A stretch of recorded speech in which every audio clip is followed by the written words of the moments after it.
आज का विषय है राम राज्य से परम वैभव। परम वैभव के ऊपर चर्चा करेंगे। अगर एकेडमिक रूप से तो बहुत लंबी चर्चा हो जाएगी। इसी के समानार्थी कुछ और भी शब्द हैं, जैसे अलग अलग उपयोग करते हैं। संघ के स्वयं सेवक परम वैभव शब्द उपयोग करते हैं। माननीय प्रधानमंत्री जी विकसित भारत उपयोग करते हैं। कुछ लोग विश्व गुरु उपयोग करते हैं, भारत को विश्व गुरु बनाएंगे। संत समाज हमारा कहता है हिंदू राष्ट्र बनाएंगे। तो मुझे इन सभी शब्दों में एक समानता दिखाई पड़ती है, लेकिन इस परम वैभव के लिए मैं जो शब्द उपयोग करता हूं वो है राम राज्य। मेरा मानना है परम वैभव, विश्व गुरु, विकसित भारत, हिंदू राष्ट्र, विश्व गुरु, ये सब लगभग सबका लक्ष्य है कि धरातल पे क्या हो, तो धरातल पे है राम राज्य। यानी राम राज्य से परम वैभव और राम राज्य से राम मंदिर से परम वैभव और राम मंदिर से राम राज्य लगभग एक ही बात। अब सवाल यह है कि राम राज्य क्या है? देखा तो है नहीं हम लोगों ने, हाँ पढ़ा है। और आपके घर में तो रामायण रखा ही है, पिताजी पढ़ा करते थे। उत्तरकांड में राम राज्य का वर्णन है। दैहिक दैविक भौतिक तापा, राम राज्य नहीं काहू ही व्यापा। राम राज्य में न दैहिक ताप था, न दैविक ताप था, न भौतिक ताप था। लोग शारीरिक रूप से स्वस्थ थे, मानसिक रूप से स्वस्थ थे, आर्थिक रूप से संपन्न थे। गरीबी भूखमरी कुपोषण प्रदूषण नहीं था। सब नर करई परस्पर प्रीति और चलहि स्वधर्म निरत श्रुत नीति। सब लोग परस्पर प्रीति करते थे और अपने अपने स्वधर्म का पालन करते थे। पिता धर्म का पालन कर रहा था तो बेटा भी पुत्र धर्म का पालन कर रहा था। सास मां धर्म का पालन कर रही थी तो बहू भी बहु धर्म का पालन कर रही थी। सब अपने अपने कर्तव्य का पालन कर रहे थे। अल्प मृत्यु नहीं कौनो पीरा, अल्प मृत्यु भी नहीं थी। 20 साल 24 साल 25 साल 30 साल में कोई आत्महत्या वगैरह भी नहीं करता था, कोई इधर उधर कटपिट के मरता भी नहीं था। सब सुंदर सब बिरु शरीरा, सब लोग स्वस्थ थे, सुंदर थे। नहीं दरिद्र को दुखी न दीना, कोई दरिद्र दुखी नहीं था। नहीं कोई अबुद्ध न लक्षण ही ना, कोई अनाड़ी भी नहीं था, बेवकूफ भी नहीं था, मूर्ख भी नहीं था। सब उदार, सब पर उपकारी, सब लोग बड़े परोपकारी थे। यथाशक्ति अपनी यथाभक्ति अपनी तरीके से लोग उपकार किया करते थे। विप्र चरण सेवक नर नारी, एक नारी व्रत सब झारी, ते मन वचक्रम पति हितकारी।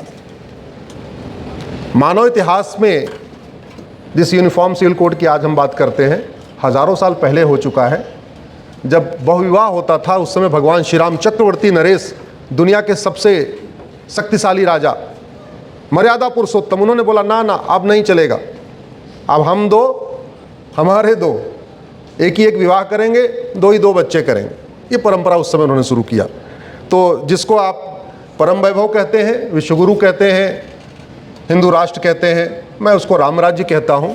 और मेरे हिसाब से इस संविधान का लक्ष्य भी यही है। कहीं लिखा नहीं है, लेकिन कुछ चीज़ें लिखी नहीं जाती हैं। जैसे संविधान में कहीं नहीं लिखा है कि आपको हवा लेना है, लेकिन हवा लेना है कि नहीं लेना, जोर से बताइए ज़रा। संविधान में तो नहीं लिखा है कि आपको हवा लेना है, लेकिन ले रहे हैं कि नहीं ले रहे। संविधान में कहीं नहीं लिखा है पानी पीना है, पानी पी रहे हैं कि नहीं पी रहे। संविधान में कहीं नहीं लिखा है आपको भोजन करना है, भोजन कर रहे। तो बहुत सारी चीज़ें ऐसी होती जो संविधान में नहीं लिखी होती, लेकिन होती हैं। वो मूल है, वो प्राण है। अब सवाल ये है कि जो राम राज्य में बातें लिखी हैं, ये जो परम वैभव का लक्ष्य है, इसको हम प्राप्त कैसे करेंगे? डॉक्टर साहब ने बहुत डिटेल आंकड़ा दिया। उन्होंने कहा कि मंदिर रक्षित रक्षित, मंदिर की रक्षा करेंगे, मंदिर हमारी रक्षा करेगा। बिल्कुल सही बात। गौतम खट्टर जी ने धर्मो रक्षित रक्षित कहा, धर्म की रक्षा करेंगे तो धर्म हमारी रक्षा करेगा।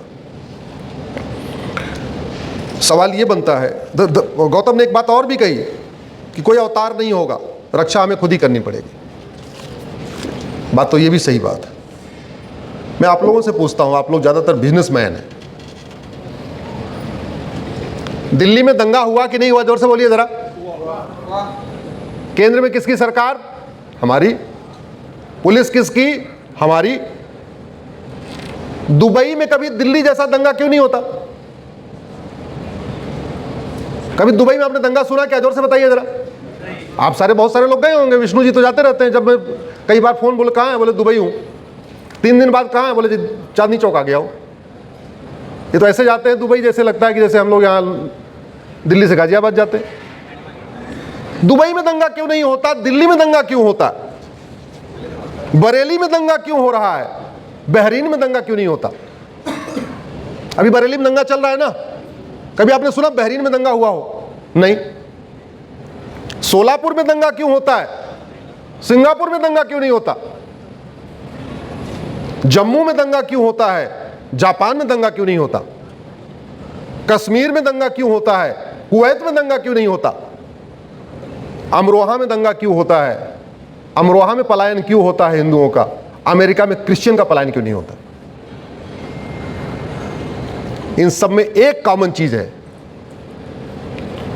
क्योंकि बरेली में, दिल्ली में, सोलापुर में, जम्मू में, कश्मीर में, अमरोहा में राम मंदिर तो है, लेकिन राम नीति नहीं है। वहीं दूसरी तरफ बहरीन में, दुबई में, सिंगापुर में, जापान में, कुवैत में, अमेरिका में राम मंदिर भले नहीं है, लेकिन वहां राम नीति है, और राम नीति है भय बिन होए न प्रीत। सब नर करई परस्पर प्रीति। अपने घर में उठा के देख लीजिए आप, 2 भाई परस्पर प्रीति कब करते हैं? जब माता पिता का संस्कार हो और इस बात का भी खौफ हो कि अगर मैं दूसरे भाई से लड़ूंगा तो पिताजी मुझे जमीन जायदाद से बेदखल करके धक्के मार के घर से बाहर निकाल दें। अगर पिता का खौफ ना हो, 90% केस में संस्कार काम करता है, लेकिन जहां संस्कार फेल हो जाता है वहां क्या काम करता है? खौफ।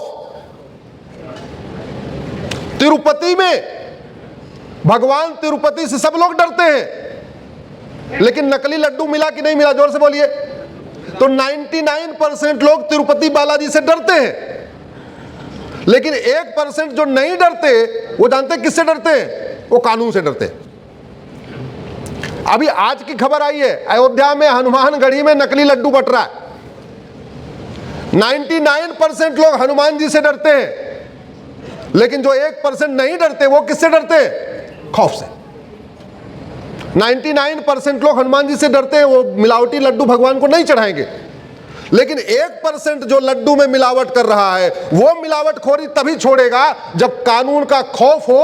अगर हमने प्रसाद में मिलावटखोरी किया, मेरी प्रॉपर्टी भी जब्त होगी, मेरी नागरिकता भी खत्म होगी, मुझे साल भर के अंदर 10 से 20 साल की सजा भी होगी, तब वो मिलावटखोरी छोड़ेगा।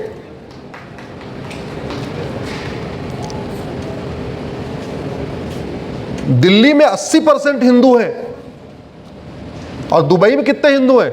10%। दुबई के 10% हिंदू सुरक्षित क्यों महसूस करते हैं, और दिल्ली और भारत के 80% हिंदू असुरक्षित क्यों महसूस करते हैं? क्या दुबई का शासक हमारे शासक से ज्यादा अच्छा है? जोर से बोलिए जरा। नहीं। क्या दुबई का होम मिनिस्टर हमारे होम मिनिस्टर से ज्यादा अच्छा है? क्या? नहीं। तो फिर खौफ किस चीज का है? जोर से बोलिए जरा। हाँ, आज जितने अपराध इस समय दिल्ली में हो रहे हैं, 3 साल 4 साल पहले अपराध दिल्ली में हो रहे थे क्या, जब कोरोना चल रहा था? जोर से बताइए जरा। कोरोना के समय कोई झपटमारी हो रही थी क्या? कोरोना के समय अगर एक हत्या, जो लोग खत्म हो रहे थे, मैं क्षमा चाहता हूं, बाकी परम वैभव का लक्ष्य प्राप्त हो गया था कोरोना में। कोरोना के समय में राम राज्य आ चुका था। ना कोई चेन स्नैचिंग हो रही थी, ना मोबाइल स्नैचिंग हो रही थी, ना चोरी हो रही थी, ना झपटमारी हो रही थी, न लूट हो रही थी, न डकैती हो रही थी। क्यों? सबको किस बात का खौफ था? जोर से बोलिए जरा। किस बात का खौफ था? कोरोना का। चोर को लगता था चोरी करूंगा, जो सामान चोरी करूंगा क्या पता इसमें कोरोना हो, मुझे आ जाए। डकैत को लगता था डकैती करूंगा, क्या पता मैं जो सामान चुराऊं उसमें कोरोना हो, मुझे हाथ में लग जाए। झपटमार को लगता था मैं जाके झपटमारी करूं, क्या पता इसकी, जिससे झपटमारी करूंगा इसको कोरोना होगा, इसकी पर्स में झपट मारूंगा मुझे कोरोना हो जाएगा। जब तक 1.5 साल कोरोना था, 1 साल राम राज्य था कि नहीं? सब परस्पर प्रीति कर रहे थे कि नहीं? सब अपने स्वधर्म का पालन कर रहे थे कि नहीं? सब ठीक से अपना हाथ पैर धो रहे थे कि नहीं? सब दूर दूर से प्रणाम कर रहे थे कि नहीं? कोई एक दूसरे से हाथ मिला रहा था क्या? भारत की संस्कृति आ गई थी कि नहीं हाथ जोड़ने वाली? हाथ मिलाने वाला खत्म हो गया था कि नहीं? क्यों? खौफ। इसलिए मैं कहता हूं, शिक्षा में संस्कार हो, कानून का खौफ हो तो परम वैभव का लक्ष्य प्राप्त होगा। शिक्षा में संस्कार हो, कानून का खौफ हो तब हिंदू राष्ट्र का लक्ष्य प्राप्त होगा। शिक्षा में संस्कार हो, कानून का खौफ हो तो विकसित भारत बनेगा। शिक्षा में संस्कार हो, कानून का खौफ हो तो भारत विश्वगुरु बनेगा। और शिक्षा में संस्कार हो, कानून का खौफ हो तो भारत में राम राज्य आएगा।